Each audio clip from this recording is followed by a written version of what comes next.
Well, look at Hamilton with the bright yellow. Yeah, Hamilton does some color occasionally. This one is definitely colorful, and I have to say big thanks to Saltzmans watches in Rhode Island, Richard and the entire crew there, Evan, and all the people there that I met a couple of years ago now, I think. A year ago? 2 years ago? I need to get back out there. Beautiful area of the country. If you're out in the Northeast, try to get up there and visit the showroom. Very cool town. But if you can't make it to the showroom, then you can just go online and buy it. Or you can call Richard. I'll put all that information down below, a direct link to this watch. Potentially some information down below you might want to take into account if you're going to buy it online, that you're only going to get by watching this channel, as well as direct contact information to get a hold of Richard and tell him I sent you.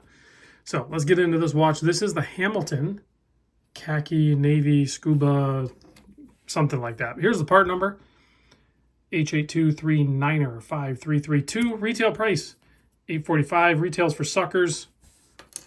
I promise you, you'll get a little bit of a deal. So let's get into this guy. Stainless steel watch.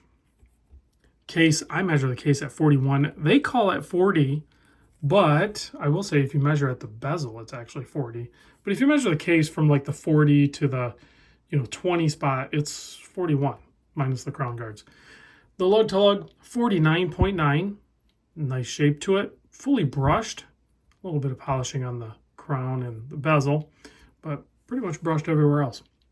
Thickness, 12.9 millimeter. You can see a double dome sapphire crystal with a little bit of AR coating and 20 millimeter lug opening.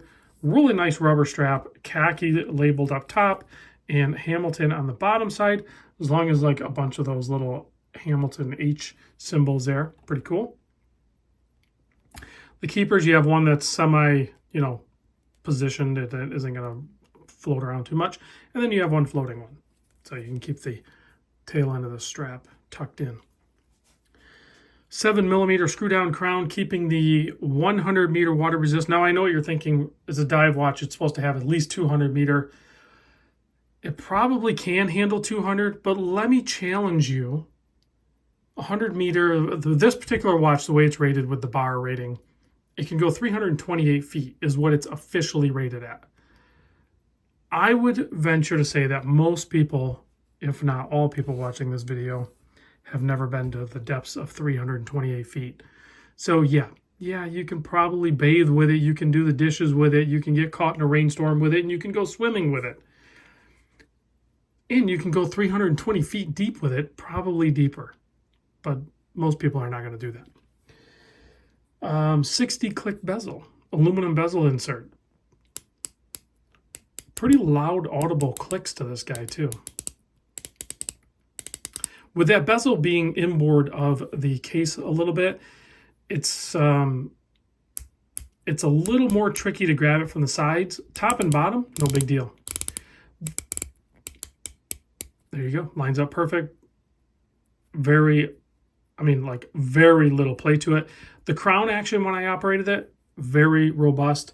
The movement inside is the H10 movement, which is they call it an H10, but there's like a long ETA part number for it. But H10, 80-hour power reserve, has some anti-magnetic properties.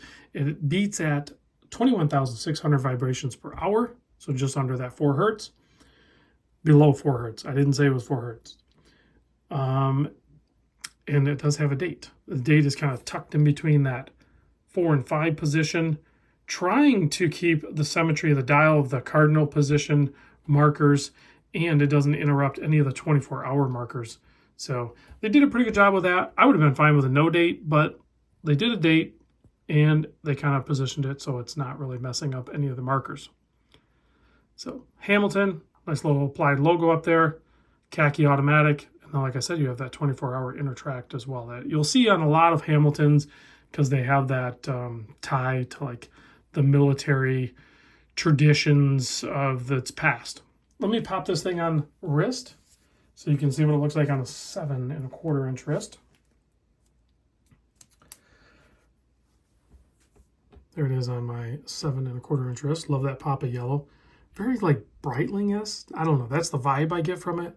I know there was a Super Ocean back in the day that looked very similar. This had that black dial, the yellow inner chapter, and then you put on a yellow strap. It just really popped. This one does the same thing.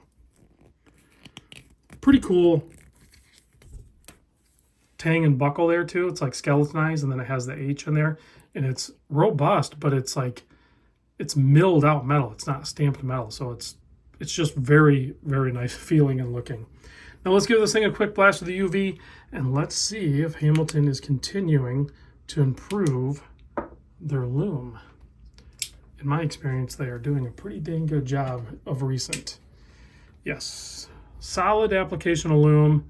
I'm sure it'll fade out, but it's much better than, say, Hamilton of like 2 years ago or something. 2-3 years ago. So I'm pretty happy with it. Again, big thanks to Saltzmans, the entire crew there, for the continued support of the channel, sending me some of the coolest watches around. I can check them out, and then you guys get to see them too. See you on the next vid.